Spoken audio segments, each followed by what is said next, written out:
दोस्तों, कहानी की शुरुआत होती है मैड्रिड की रोजमर्रा जिंदगी को दिखाते हुए, जहां लोग अपनी डेली लाइफ में बिजी थे। सेलमैन सर्जियो कॉल पर एक कस्टमर को अपने माल के बारे में बता रहा था और उसे मिलने के लिए भी बुलाता है। वहीं पुलिस ने फिर से बैगर को रास्ते में सोने से मना कर दिया। जुए की शौकीन ट्रिनी दुकानदार से बिल के लिए बहस करती है और वही जवान खूबसूरत एलेना अपने दोस्त से फोन पर बात करती हुई दिखाई जाती है, जो कि अपनी डेट के बारे में अपनी दोस्त को बता रही थी। लेकिन इसी बीच इसके फोन की बैटरी खत्म हो जाती है। पास ही में एक बार था, इसलिए एलेना इसमें चली जाती है और कॉफी ऑर्डर करती है। साथ ही यहाँ चार्जर के बारे में भी पूछती है ताकि वो फोन चार्ज कर सके।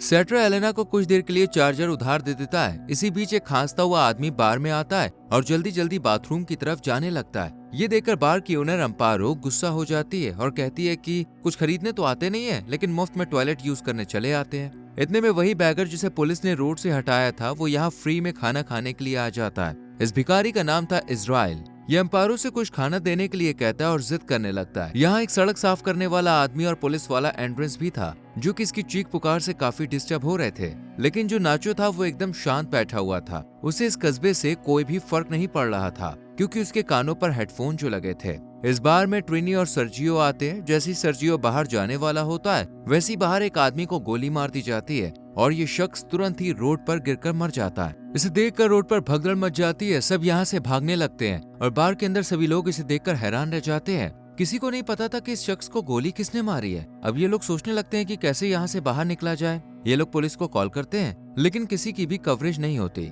इसलिए इनमें से एक शख्स बाहर जाने का फैसला करता है और जैसे ही ये बाहर जाता है, इस पर भी गोली चल जाती है और ये भी मारा जाता है। ये देखकर बार के अंदर मौजूद सभी लोग डर के मारे अंदर ही रहते हैं। इन्हें कुछ भी समझ में नहीं आता कि आखिर ये सब क्या हो रहा है। लेकिन तभी एलेना टीवी पर न्यूज देखने के लिए कहती है और ये देखते हैं कि न्यूज में तो ऐसा कुछ दिखाया ही नहीं जा रहा है। यहाँ तो सब एकदम नॉर्मल है। अब जब ये लोग बाहर देखते हैं तो वो डेड बॉडीज गायब होती हैं और खून वगैरह सब साफ कर दिया गया होता है, जिसे देखकर ये लोग और भी ज्यादा दंग रह जाते हैं। इनमें से एक आदमी कहता है कि शायद कोई है जो नहीं चाहता कि हमें से कोई भी बाहर जाए, इसलिए हमें अंदर रहना होगा। लेकिन सर्जियो इसकी बात काट देता है और कहता है कि हो सकता है हमारे बीच कोई आतंकवादी हो जिसके पास खतरनाक हथियार हो और उसी को पुलिस पकड़ना चाहती हो। सर्जियो की बात सुनकर बार में काम करने वाला आदमी कहता है, फिर वो लाशें क्यों और कैसे गायब हो गई? बाहर क्यों इतना सन्नाटा है? नाचो इन सब की बात शांति से सुनता है और अपने बैग को पैर से छुपा देता है। इसे ऐसा करता देख सर्जियो का शक यकीन में बदल जाता है। इसलिए सर्जियो सभी लोगों के साथ मिलकर इसके बैग को छीन लेता है और इसे भी पकड़ लेता है।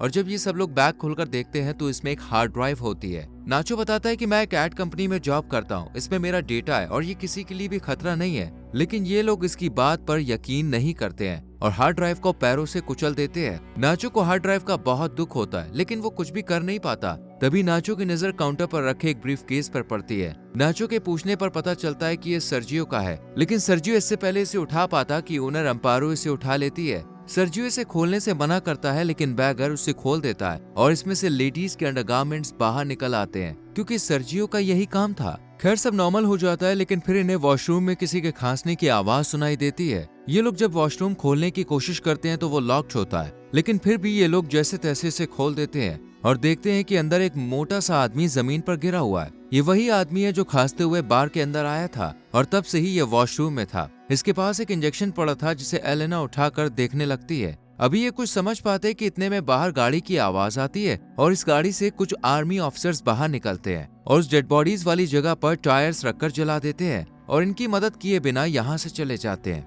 इन लोगों को लग रहा था कि ये इनकी मदद के लिए आए हैं, लेकिन ऐसा नहीं था। न्यूज पर दिखाया जाता है कि शहर के बड़े हिस्से में भयंकर आग लगी है। अब उस एरिया को सील कर दिया गया था और अब वहां पर जाना किसी के लिए अलाउड नहीं है। दरअसल ये वही जगह है जहां अभी कुछ देर पहले आर्मी ऑफिसर्स ने टायर्स चलाए थे। ये न्यूज देखकर बार में मौजूद एक आदमी सरकार पर गुस्सा करते हुए कहता है कि आखिर ये लोग झूठ क्यों बोल रहे हैं। वहीं दूसरी तरफ वॉशरूम में पड़े मोटे आदमी को होश आ जाता है और वो वॉशरूम से निकलकर बाहर सामने आकर खड़ा हो जाता है। यहाँ पर हम देखते हैं कि इसकी आंखें बाहर की तरफ निकल आई हैं और बिल्कुल सफेद हो गई हैं और पूरा शरीर फूल गया है और फिर ये जमीन पर गिर जाता है और इसकी मौत हो जाती है। ये लोग इसका फोन चेक करते हैं तो पता चलता है कि ये एक आर्मी ऑफिसर था। साथ ही इसके जो साथी थे, इन्होंने वायरस से बचने वाली यूनिफॉर्म पहनी हुई थी और इनके हाथ में स्प्रे था। ये सब देखकर ये लोग समझ जाते हैं कि ये एरिया क्वारंटीन हो चुका है। इस आर्मी अफसर ने मरने से पहले इसलिए डोंट टच मी कहा था क्योंकि ये इन्फेक्टेड था। अगर इसे कोई भी छूता तो वो भी इस बीमारी की चपेट में आ जाता। नाचो यहाँ हेल्प के लिए मोबाइल सिग्नल्स ढूंढने लगता है, लेकिन कहीं भी सिग्नल्स नहीं आते। लेकिन फिर एक टेबल पर जैसे ही नाचो चढ़ता है तुरंत ही सिग्नल्स आने लगते हैं। इसलिए नाचो जल्दी से अपनी दोस्त को फोन करता है क्योंकि वो मीडिया में थी। लेकिन तभी एक और शख्स टेबल पर चढ़ जाता है। दोनों की बहस में ये टेबल टूट जाती है। इस फोन को एक शख्स मांगता है, लेकिन अंपारो इसे टच करने से मना कर देती है क्योंकि ये फोन इन्फेक्टेड आर्मी अफसर का था,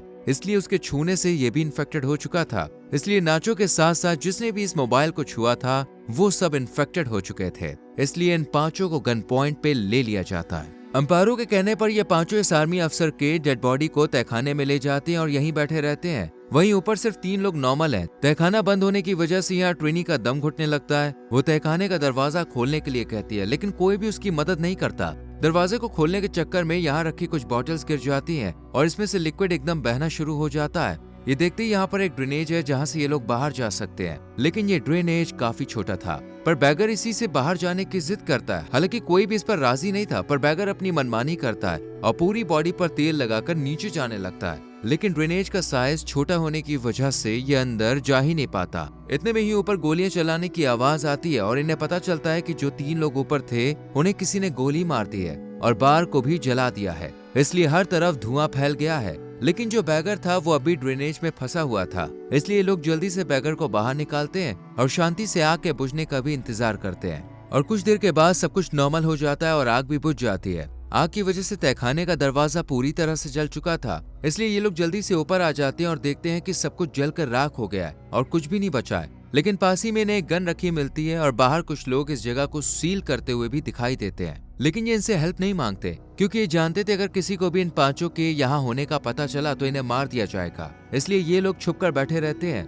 इतने में ही एक मोबाइल रिंग करने लगता है और ये किसी और का नहीं बल्कि उसी आर्मी अफसर का था जो कि मर गया। एलेना इसकी चैट्स पढ़ती है जिसमें इस अफसर से किसी ने पूछा था कि क्या तुम वैक्सीन लेने के बाद ठीक हो, और इसने जवाब दिया था नहीं, मेरी तबीयत बहुत खराब है, मैं वॉशरूम में बंद हूँ, तुम मेरे पास मत आना। लेकिन पुरानी चैट्स जब एलेना पढ़ती है तो इन्हें पता चलता है कि इसके पास 4 वैक्सीन अब भी मौजूद है। लेकिन ऐसे में इन लोगों के दिमाग में एक सवाल आता है कि जब इस बीमारी की दवाई वैक्सीन बन गई है तो फिर इस जगह को सील करने का क्या मतलब है। इसलिए ये लोग आगे चैट्स पढ़ते हैं जहां इन्हें पता चलता है कि इस वैक्सीन को एक नन के ऊपर भी ट्राई किया गया था और वो अब ठीक है। ये देखकर सभी लोग बहुत खुश होते हैं कि अब हम भी इस इन्फेक्शन से बच सकते हैं। लेकिन फिर एक और सवाल उठता है और ये सोचते हैं कि जब इस आदमी ने वैक्सीन ले लिया तो इसकी मौत कैसे हुई। इसके लिए ये लोग और पुरानी चैट्स पढ़ते हैं और देखते हैं कि इसकी 2 दिन से तबीयत खराब थी, इसलिए इसकी मौत हुई। इतने में ही फोन पर किसी का कॉल आने लगता है, लेकिन इससे पहले कि ये रिसीव करते फोन डेड हो जाता है। ये लोग किसी तरह से चार्ज करने की कोशिश करते हैं लेकिन कुछ फायदा नहीं होता।